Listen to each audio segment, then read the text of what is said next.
take to get your show to the top 1%? And why does this even matter? Hey, it's Melanie Benson here. Thank you so much for inviting me to this event to talk a little bit about what I've learned on my own journey as a podcast host of Amplify Your Success, to finding out that it's made it to the top 1.5% of the almost 4 million podcasts out there, which I'm super honored. And Alex asked me to share a little bit about what's worked and how we have gotten the show there. And so I'm going to unpack it when I look back at what did we do to make this happen. First of all, I'll say that I went into this very intentionally. This is my second show. We're at 300 episodes. We are, this is my second, I've been podcasting for 9 years, maybe 10 by now.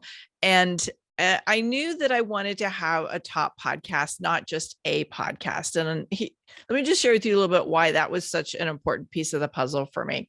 First of all, I teach people how to amplify their authority and to leverage that authority as part of their credibility and their brand positioning, and as a sales tool in a way that helps elevate you as the go-to authority. And it's one of the things that really eliminates that best kept secret syndrome. So when I see a lot of people creating podcasts, and when I saw myself creating a podcast, I knew I really wanted a podcast that stood out in the market, and I wanted to make it a great quality show that people wanted to share with other people. So I think tip number one is I went in very intentional. And the reason why is I found that of course, like when you have a top rated show, you're getting a lot of natural organic algorithm boosts that help attract more listeners inside whatever platforms that they're listening to. So we've seen that happening, especially via listen notes is really, that's starting to pull really strong for us. And when you do an interview type show like I do, I intertwine interviews with solo, like tip oriented, shorter interview, solo broadcasts.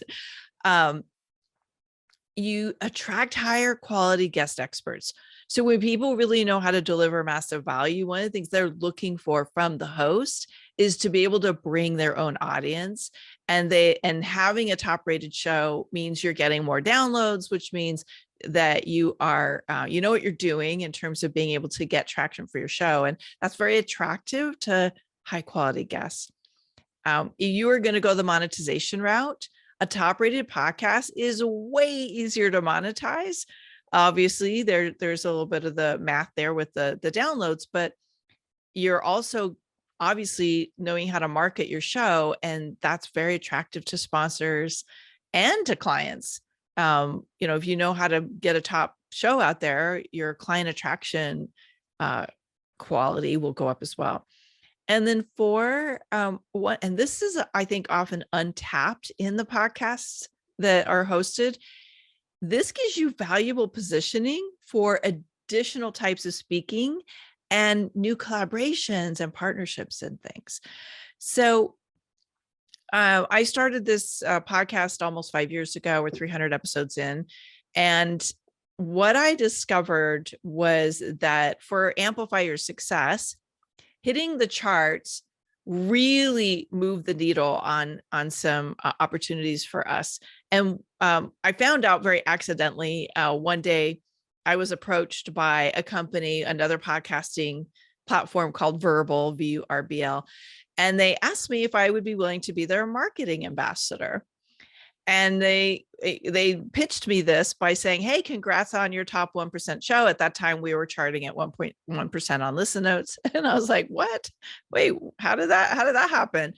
And that's when it kind of dawned on me, oh, there's this whole tracking system to really see where you're tracking with listener behavior. And not too long after that, the Good Pods platform reached out to us and said, hey, congrats, you're on 3 of our top 20 lists this week. I was like, oh, cool. What happened? So I kind of put my eye off the prize for a little bit, and all of a sudden these things start kicking in. So that was, first of all, great news. It's very exciting. But when fellow podcasters are like, okay, so Spill, what are you doing? And I was getting approached from people to say, hey, can you help me create a podcast that's more than just a time and money sucking drain and going into pod fade prematurely, which we know happens so much. What are you doing? And can you show me what to do to make sure my podcast is really having the impact and monetizing itself? So here's what we did. And this is all part of a bigger framework. I should also say that my podcast is part of a very strategic 7-step framework I use to really grow the reach of the work I do in the world. This is the same thing I teach. It's my authority positioning strategy. And my podcast is one of the key factors of that. And here's how we really got that big boost of the podcast and the impact it's having. 4 key things. 1, we focused on audience. We knew that the audience is what makes or break the show. And there are some other things that we've done strategically to get in front of new audiences, but because of time, I'm only going to be able to unpack a couple of them today. And I did not do the build a podcast and they will come. I knew I had to market my podcast and I had to do the work to make my podcast get out there in front of the audiences that we wanted to attract. Okay. So, first of all, it was about going in strategically with an interview style show. And that, and I do intertwine other things as well, but I went in with the right guest strategy. I knew if I got the right guest who would be attractive to listeners that might just run across the show somewhere, and B, would collaborate with me to share the show in front of their audiences, that my podcast would go further and grow faster than if I just tried to do it all by myself. And yes, I do maybe sacrifice a little bit of lead gen. I do share and I believe in collaboration. So I want to showcase the best possible guests to my audience. But I look at this as a strategic decision that is paid off in spades for a number of reasons, which there's so many valuable things about the guests that I interview. Second, and this is part of the staying power. So you get the people listening, but in order to keep them listening, and that's part of your listener rating and ranking, is ask better questions. One of the things I feel so honored, I channel my inner Oprah, I always say, because there was a part of me that always wanted to be a paid TV show host. And I was like, okay, well, that may not be my path this lifetime, but I'm going to channel that into my podcast. And so I was always like, what are the questions these people are not being asked all the time? Or what is the question that my listener is dying to ask as they're listening to the show? And I want to channel what they want to hear from this guest. And so, and I strive to showcase my guests and make them look like superstars, which most of them are. Sometimes a little bit of a stretch, but I want to make the conversation so compelling and so intriguing that people want to share it and people want to come back and listen to the next guest, and that it's great lead generation for them as well. Third, I realized very quickly we had to make it uber easy for my guests to share.